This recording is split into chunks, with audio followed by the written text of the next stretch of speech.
Yeah, I can hear you. All right, it's time for Flip and Friends with Ryan Bukovetsky, executive producer. Follow him at Ryan B. Ski and Ryan B. Ski 1. Contributor to Second City Sports and We Are Riga Radio. You have Sydney Brown. Follow him at Sid Kid 80. Jason Kessner won't be joining us today. He'll be back next week. And I am Kenneth Davis. Follow me at That's Davis. How you guys doing today with Loyola giving the business to the Fighting Illini right now in the tournament? Yeah, we're off to a good start, right? For Sunday, we'll get all the brackets busted for every single one of us, and then we'll move on with our lives. And Ryan, you're in Vegas right now, so how's Vegas treating you? Vegas right now is cold, fellas. What's cold. the weather? It is like low 60s with this Chicago-like gust that is going through, that is knifing through everything. It feels And then at night it's like 40 something degrees. That desert comes on through. But other than that, every day has been pretty nice. We've been enjoying the heated pool and hot tub, I'll tell you that. Oh, this is at your boy's crib, or are you guys at home? Oh, my goodness. All right. Well, we're speaking about vacation. Let's go to WKMG News 6. Viral video shows a Florida spring breaker helping a handcuffed man escape a police cruiser. Let me...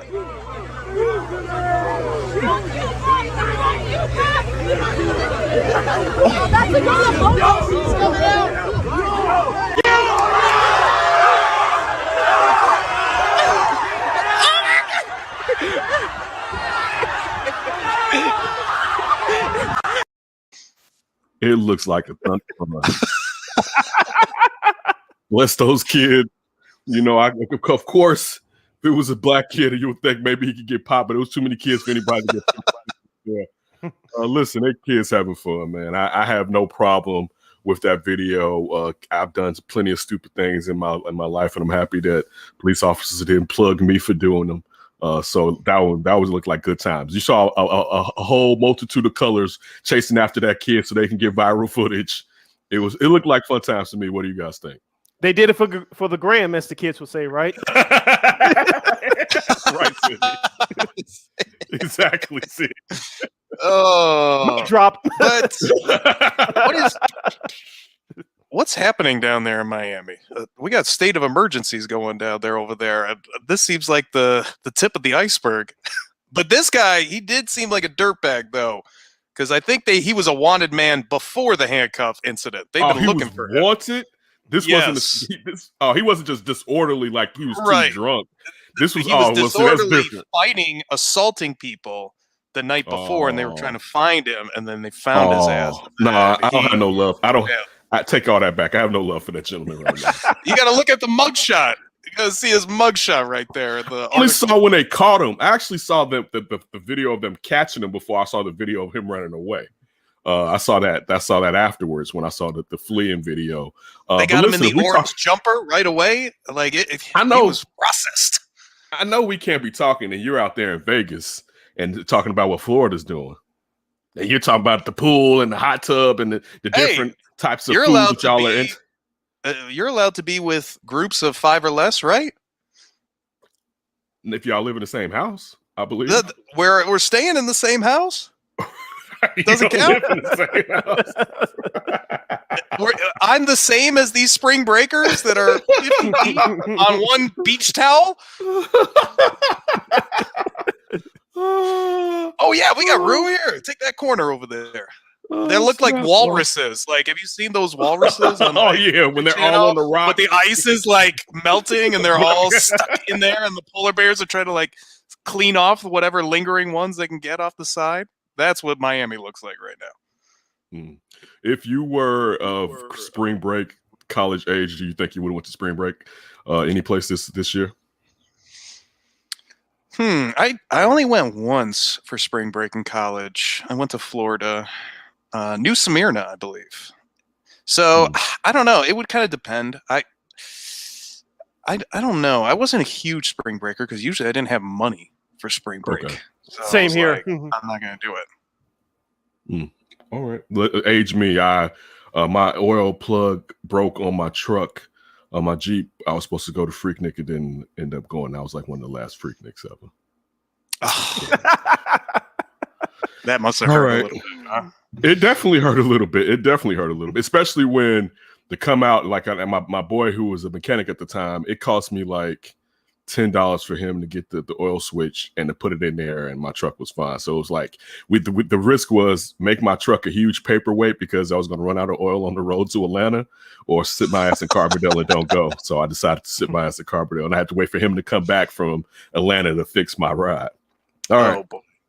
Switching over to a little bit of a drive-through shenanigans. A Taco Bell TikTok prank sparking major backlash online with users calling the stunt ridiculous and offensive. Let me set it up. Fast food prank are commonplace on TikTok in the past, and this is from In the Know. Several months, users have gone viral for requesting insane Subway sandwiches, driving continuously through the Burger King drive-thru and ordering Chipotle burritos with everything on it. I've done stupid stuff like this, but go ahead and run the footage. All right. How much would everything on both menus be, or one of everything? What do you mean? Like one of everything. $500 million, dude. Half the taxes. Damn, that's a lot. All right. Seriously, you buy like one of everything. That's about what it will be. Okay. Can I get a large ice water?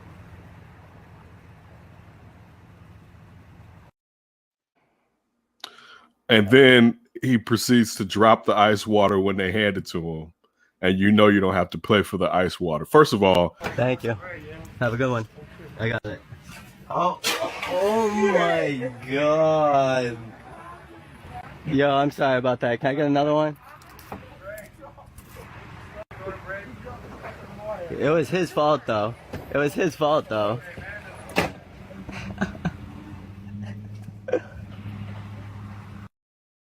Thank you. Giving that kid shit.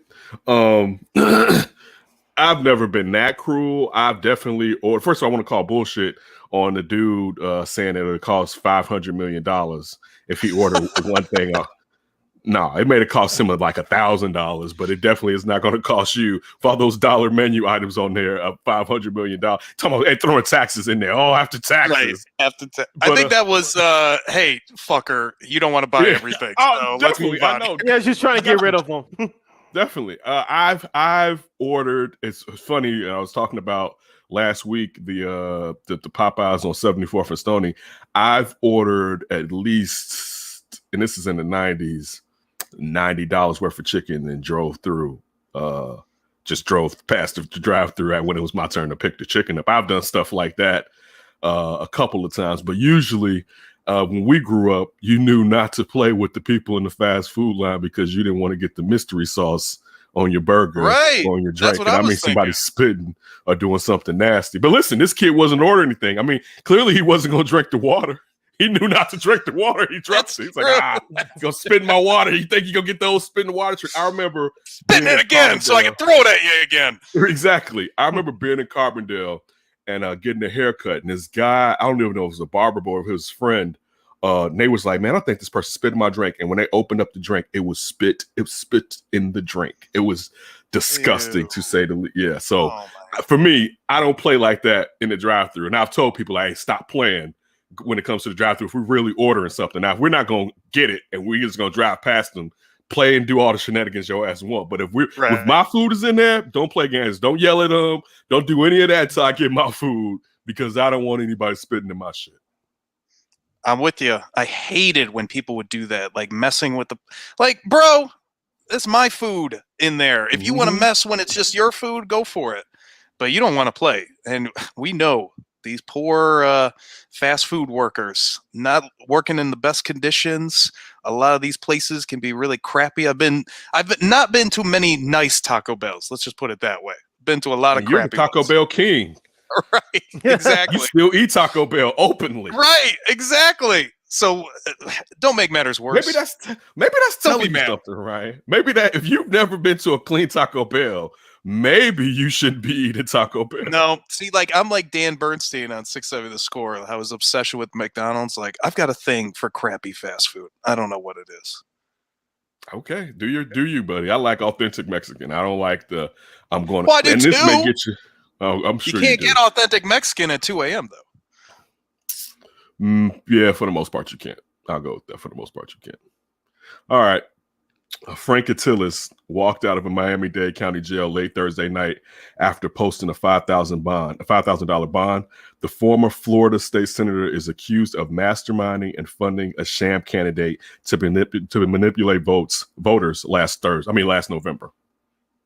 Tonight, former Florida State Senator Frank Attilis is out of jail. He posted bond a few hours ago and said he plans to fight his charges related to an election scandal.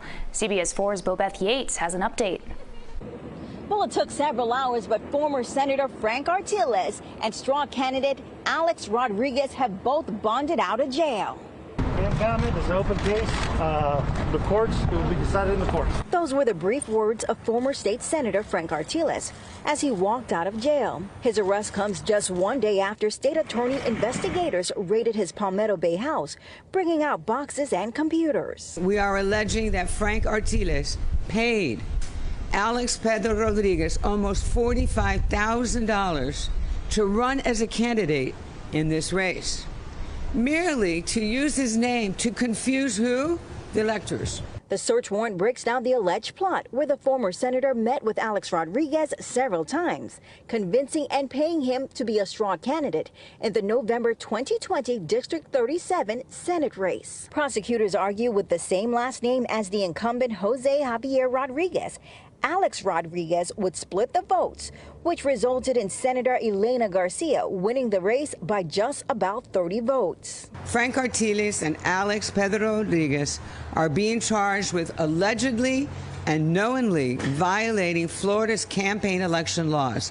The affidavit even includes text messages like this one, where the former state senator told Alex Rodriguez, "You need to change your voter registration to independent." He responded, "Done." We were also there when Alex Rodriguez walked out of jail. Say something, sir. No comment, sir. The two have been charged with 3 third-degree felonies, which comes with an up to 5 years in prison sentence. But attorney David Weinstein says it's unlikely they'll serve that. Under the Sentencing Punishment Code, they're looking at probation, non-state prison sanctions, and quite frankly, they're eligible for pretrial diversion and then have this arrest wiped off their record.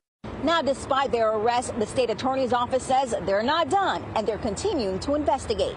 Bobeth Yates, CBS 4 News, tonight. Now, There's a lot wrong there. I would say this is Florida being Florida, but and this happens a lot in Florida, but that's Chicago and that's Illinois. You can remember them throwing Alan Keyes out there to go against Barack Obama for senator, like, hey, put another black out there. But yeah, dude lost by 30-something votes. And I think Alex Rodriguez from Jose, I think he ended up getting like 5,000 to 6,000 votes. So just think about that. He's took 5,000 to 6,000 votes away from him because they have the same last name, right? And this lady only won by 30 to 40 votes. So yeah, and pulled it off. Listen, we got to do something about that in America. Some stuff like that. And it'd be different. Listen, it'll be different if we couldn't find it out, right? Like, you know what? I just wanted to run as independent. We all know it's BS. But they have the actual proof. The dude was like, "Hey, I'll give you 45,000." Exactly right. Done.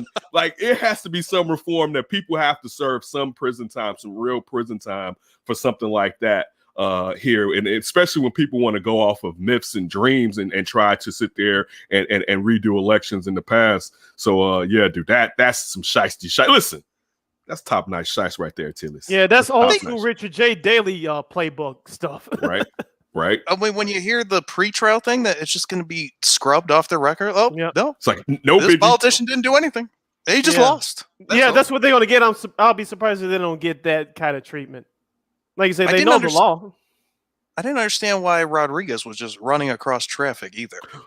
Listen, well, it's nothing better than the perp runaway, but one day, and mark my words, we're gonna get the perps and Scray across the street and they're gonna get hit by a car, because that was not like, even when he was diving into traffic, you could tell across the street that traffic was at a stoplight, but there were still open lanes. We're gonna see somebody get hit. Like Shuddy took, they weren't even pursuing him hard enough for him to do that. He hit the road when he got to the street. Like, I'm out of the first time he ran since he was incarcerated, I think. I bet it was. Not a lot of space in the joint. But yeah, so listen, top notch tomfoolery right there by Tillis, man. And he got it done. The crazy thing is he got it done too, right? And, got and enough that's votes. commonplace in America, right? Like we're not talking like, oh, that sneaky old Florida. You got to watch out with the politicians there. We know, listen, red or blue, it happens everywhere, period. And apparently independent. And so, and in the middle, we need to do something. Something needs to be done about that, you know, because that's just messed up. You know what I'm saying? But even in that, I'm sure when he was running, he probably after spending time in the joint, people found out about him getting 45,000. He probably had to run to the car and get him a quick hit, take a quick puff out of something to relax himself after that. Just like our man, Fox commentator Sean Hannity, got caught on camera doing a little bit of vaping on Fox News. Good old Sean. Here we go. 1 second.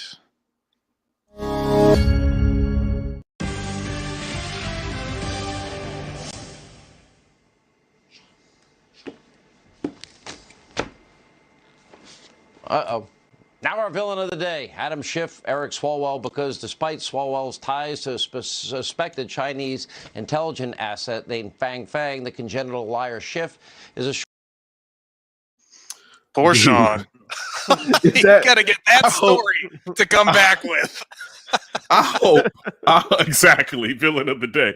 I hope that was a joke because it was so fun. Listen, it seemed like it was his glasses not being on correctly, him hitting the vape like the old cigarette dangling out of your mouth, right? Listen, when you making up bullshit, I was gonna say you need some relaxation when you constantly creating content and making up bullshit. You know what I'm saying? You know, you like, we gotta come back to this bullshit. I don't get why he keeps. Go ahead. I don't get why he keeps missing these commercial breaks that he's supposed to go on, and then he just does some random stuff when he's still live. Like, you're Sean Hannity. But are his producers telling him they're coming back and he's just not listening? Are they all wearing just like coming back? donkeys on their like lapels or whatever? Right. You're totally clear on commercial break, Mr. Hannity. Antifa t-shirts. All right, we're going to take down America, and we're going to start with Sean Hannity. Listen, that may be on Hannity, but I also wonder, are his producers doing? Because I mean, he's up there vaping too. You know, he's vaping. His glasses are crooked. Someone should be like, Sean, 10 seconds, 5 seconds. Get the vape out your mouth. All right, like you know. We need to, once we own our own TV studio and TV network, something like that, media network, need to have a camera like on the producers in the background so that when something like this happens, you can see like the freak out, like, Sean, come on. Yeah, Grandpa We're going to get the FCC. Grandpa Sean is too tired of putting up with this act. I just need a break. It's hard telling these lies every night. Yeah. I wonder, was it flavored? Or what it was. I mean, I'm sure he wasn't smoking anything but nicotine. I wish it was a little bit more nondescript too. Like, can't we just flirt with the idea that it's a weed pen on top of it? A weed vape for Sean Hannity? Just look too Juul for my liking. I was about to say that had Juul written all over it. And I was trying to think about the brand. I was like, that's that brand that got in trouble, and the owner had to come out a year or two ago. Like it had you, like like you said, right? You can't even act like it was some weed. It's clearly he's inhaling nicotine in that bad boy, getting around the rules in the studio. Like it's vape. You're not supposed to be smoking. It's a vapor. It's a vape. It's America. I can do whatever I want. In the cancel culture. First Amendment. I have to be honest with you. That kind of made me like Sean Hannity a little bit more. To be honest with you, it was kind of endearing. It was slightly endearing. I'm with you. I'm liking Sean Hannity more because of him constantly not realizing when he's on air. That is making him grow in my eyes in terms of someone I like. I'm with you. It was. I hate to say it. It was cute. It was cute. It was cute. Stupid, right. Sean. Last one. I don't know if I know Sidney Brown didn't treat himself to this last night, but he should have. One of the better verses that has ever taken place happened last night when Wu-Tang's duo, if you ever grew up listening to Wu-Tang, Raekwon and Ghostface Killah did a verses versing one another. And of course, you know, really Ghost having the more popular catalog, it would go Ghost's way. But just me loving only built for Cuban Links or the Purple Tape, and also Iron Man, because to me their duo, their sequel albums, it was terrific. It was a great experience to see other Wu-Tang members like Master Killah, Capadonna, Inspector Deck, and the RZA come out there, and having Old Dirty Bastard son come out there, Young Dirty Bastard. It was an experience if you love Wu-Tang. And they did it so right. The only problem, if I had a problem, was, and if you watch Versus, they started on time. Versus usually start like 40 minutes to an hour later, right? But it just shows you the discipline, right? You know what I'm saying? When you studying the gods, you know what I'm saying? It shows you their discipline. And they basically stuck to the 90 seconds. On Versus, people go over, and the problem was they have a lot of songs together, and they would do that song, but only on like 3 to 4 of them would they both do their verses on that song. And you can still judge who won by them doing a song, and if they're both on it, both of them still doing a verse on the song. You can go from, all right, who the song, if you can use who's the project, what it was on. Was it on a Ray album? Was it on a Ghost album? Who had the best verse on that album? We still could have went and tried to figure out who really won, but it wasn't even to me like who really won. Like D'Angelo did D'Angelo's and Friends, which wasn't as good as this by any means. And to me, this was kind of like the same thing, but it was mixed with the Wu-Tang and them having real competition, having 9 members. You had to have some hot stuff to end up on that track. So for all the Wu fans, that was just a pleasure last night to take in, watching Raekwon and Ghostface go at it on Versus. Shout out to Timberland and Swiss Beats. That one, they need to do more like that. You know what I'm saying? Where they're picking out teammates sometime or contemporaries. But that was a sweet Versus. It's in my top 5 of all time Versus so far. Yeah. So I saw just a couple of articles. It looked pretty split. I think one article that said 12-12 to 1 they scored it or something. So 1 tie and then 12 each. But I guess just paint us a picture. How does this compare with some of the other verses? Like what's another one that can compete with this one? Bounty Killer and Beanie Man and Bounty Killer, or is it Buju Banton? I can't remember who. I think he went against Bounty Killer. I could get that. I may be wrong with that. That one, because that was one of the first ones they were in the room together. Right. And that's when you had the cop come in and Beanie Man was like, "Don't be that person. Don't be that person."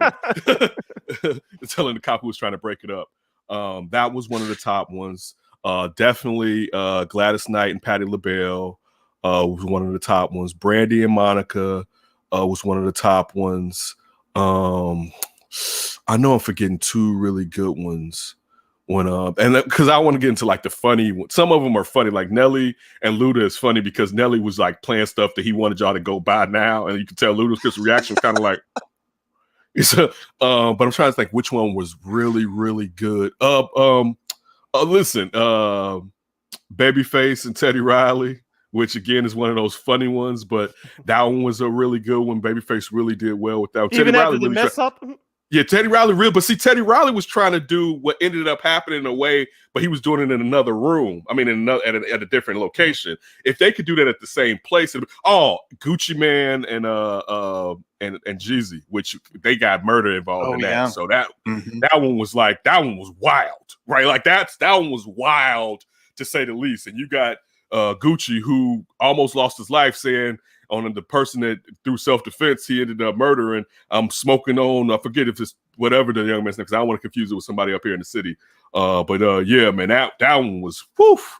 But this one was classic, man, especially it being Wu-Tang, especially because I think any real member, if these are like some of your favorite members of Wu-Tang, let me even put it like that. Like some of my favorite members of Wu-Tang are Ghost. My favorite member, I used to be more of a Raekwon fan than Ghost. I think Ghost is the best lyrical person in Wu-Tang. He's the best rapper, hip hop person. People could say the GZA's MC, the best lyrical person. Yeah, people might say the GZA's the best MC, whatever. But Ghost is just everything. Everything when it comes to rap, he's that best person in Wu-Tang. You came in through Method Man. That was he introduced you. ODB, I love ODB growing up. I had Brooklyn Zoo in high school. I loved Inspector Deck, even though back in those days, Inspector Deck didn't have like any solo projects. I love RZA for a point in my life until really Kanye blew up. RZA was my favorite rapping producer. So like these are some of the members that I enjoy the most. So for my favorite solo project in Wu-Tang is Only Built for Cuban Links, Ray's solo album, but it's Ray and Ghostface and a little bit of Capadonna. You know what I'm saying? And then Iron Man Ghostface solo album Ghost is the lead, but it's him and Ray and Capadonna is more Capadonna. So they're companion albums in a way. So to finally get them together, and if you like them, you want more stuff from them. It was really nice to see them and talk about, being a Batman and Robin, because at one point Ray was Batman and Ghost was Robin, but that dynamic is not alive anymore. You know what I'm saying? Because the Ghost is probably the greater of the two. I think most people would consider, unless you're just a diehard Ray fan, which I totally understand. I came in more of a Ray guy, but it was splendid. To say the least, and I definitely enjoyed it. Sidney Brown should go back and watch all of it for not being. Yeah, Sid, you got any commentary here? I'm not saying I didn't like Wu-Tang Clan. I just knew what I heard on the radio. I wasn't a super fan like that, but I clearly understand the impact on the hip hop scene, especially with the comments you mentioned, Ken, about those artists doing solo projects afterwards. So I think they were better together, but what those artists did individually should be matched up to what the success they had as a group. And Ken, you don't have a winner from this versus battle? If you have to pick one? Ghost. Because Ghost got has close, bigger, right? Or do you think it was close? But I I felt like this. You know what? Oh, I didn't say this. Jadakiss versus Fabulous. And Jadakiss, the Fabulous should have won because he has more commercial hits. But Jadakiss kind of put him in the lane that was like, you can't play all those girl songs. He kind of got him not to play all those songs. Ghost wasn't doing that now. And it's funny, Raekwon tried to. He was like, oh, here come Pretty Tony. Here come Pretty Tony. And Ghost was like, yeah, here come Pretty Tony. Anybody doesn't remember, like when the Wu first came out, Ghostface used to wear a mask over his face. He's a handsome cat. He used to wear a mask over his face just so all the sexy wouldn't get out there or whatever. You know what I'm saying? So when he was going into his Pretty Tony bag, Ray, he doesn't have enough of those hits to where you can sit there and jump into that. So I mean that it was, for me, it was Ghost, and I felt, and the reason I say is this: I felt if Raekwon would have really strategically placed Cuban Link songs in there, because when they ended, they was like, all right, we got 2 more songs, but it was supposed to be over. And then he played the last song on Only Built for Cuban Links, Heaven and Hell. And if you like, it's one of the coldest tracks on there. It's the song going out on there. And it's just so crazy. And he wouldn't have played that if they would have ended when they were originally supposed to end. And I'm on there like, I'm saying after, like, they got to end. He has to end with Heaven and Hell, right? And so it's just, again, I would say, go back and listen to, just to get a better grasp, go back and listen to, well, really Into the 36 Chambers, but listen to Only Built for Cuban Link, listen to Iron Man, maybe listen to Immobilarity. I wasn't the biggest Immobilarity fan when Ray came out with that, but definitely go and listen to Supreme Clientele, because that's when like Ghost really grew into another type of Ghost. You know, so that's like that's a lot of our partners' favorite Ghost track album, like D and Kyle. You know, and I understand why, but I go to Iron Man because again, it's a companion piece to Only Built for Cuban Links. So it was just great. It was a nice time. It was a good way to cap the night. So that's why I didn't have a rundown for you, Ryan. I was enjoying, like I told you earlier, I was watching 85 South do an interview with Dallas Austin. I keep seeing people on different podcasts over the last year, from Drink Champs, with always coming down when they had Drink Champs had like Busta Rhymes on there and Goody Mob, and one of the things that was connected that was Dallas Austin. And so I've been waiting, like, somebody do a Dallas Austin interview. So when I saw on Instagram, this guy I follow, Artemis Gordon, had a clip on his story of a 5-minute clip of Dallas Austin talking about smoking weed in 3rd grade because his stepdad played guitar for James Brown, and James Brown came into the hallway, and all the performers were lined along the wall, and James Brown comes to the hallway charged because the audience out there, and he starts smacking the shit out of all the musicians and performers. And Dallas Austin said after the concert, he asked his father, his stepdad, and he was like, yeah, we played bad. And he's like, why do y'all let him smack y'all like that? Because nobody mentioned it. He was like, because he don't want us to fuck up. And during the performance, he'll look at you like this, like, I smack the fuck out of you or whatever. So when I saw that, I was like, I gotta go watch. I'm like, finally somebody has Dallas Austin right. I gotta go watch this. And it was 3 hours, and it was terrific. It was terrific to finally have someone talk. See it. I'm gonna tell you this. Go watch 85 South Dallas Austin interview. You will enjoy it from how many connections through music. We're talking about from Michael Jackson to Suge Knight. You know what I'm saying? Just all from Quincy Jones to George Clinton. Just all the different connections for everything Atlanta, because he is part of the reason Atlanta became big, like LaFace was back in the days. Like everything Atlanta, it's just a wonderful interview. They could have done a little bit better.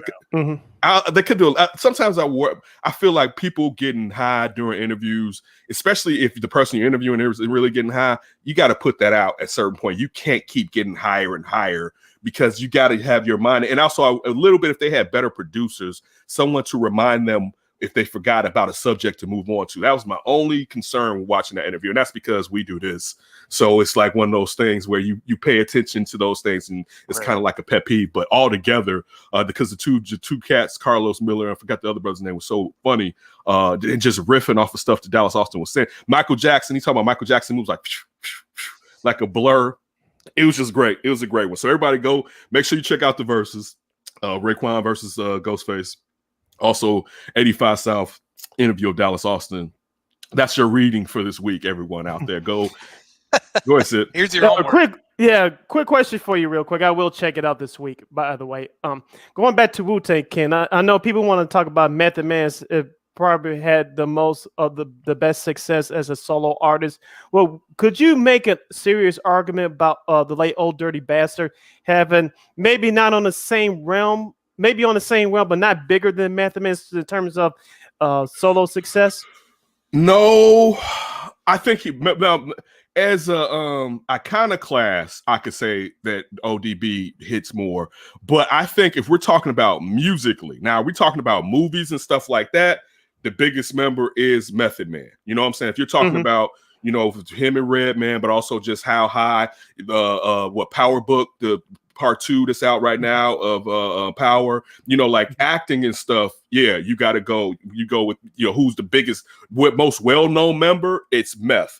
Musically, the person that has the most music out and it's probably deemed as being the most relevant is Ghostface. Ghostface put out an album 2 or 3 years ago with what I think was Good, Not Bad, something. This band, an album with a live band that was just cold. Ghost is supposed to A&R the next Wu-Tang project, like, because he still really has his foot into the game a lot. So if we're talking about music wise, it's Ghost. Ghost is the most successful music man. I mean, you could say RZA, because now RZA scored movies and stuff like that. So if we're saying musically, but on outside of even hip hop musically, you could say RZA. But if we're talking about being an MC, it's Ghost. I was just saying between Meth and ODB in terms of the mid to late 90s, because you have to say Meth had the hit with Mary J. Blige, was crossed over in R&B, especially with the remix, and ODB was coming up as well with some hits. It may not have had the same impact commercially as Method Man, but he had a big impact as well. He had a huge. He had the joint with Mary J. Blige. I mean, Mariah Carey. You know what I'm saying? He had the remix with Busta. I think what would have given him more relevance if he didn't go to jail as often as he did, Sid. Like he missed a lot of time because he was locked up a lot. You know what I'm saying? Like even when they came back and did Wu-Tang Forever, remember, he's not in the videos. Now, he was on the concert tour, but he's not in a lot of videos because he got locked up then. And, you know, he was locked up. And when he came out the last time, when he got signed to Rockefeller. So if he wasn't locked up and he could have put out more content, yeah, I could have go along with that. But he was just locked up too often. I forgot about that. I forgot that he was locked up. Now, both of them get hella high, but he was really, really getting high. Like don't let him show up to town to do a concert. You give ODB all the money up front, because he was not gonna show up for that concert. Boy. He was looking for the dope man. But I'm gonna get out of here on that. I want to bring it down. I don't want to bring it down like that on such a high note for the Wu-Tang. But yeah, shout out to ODB, man. But yeah, it was great. So everybody go and check that out. We always appreciate you spending a little time with us. Make sure you check out Under Center podcast. We'll be dropping tomorrow.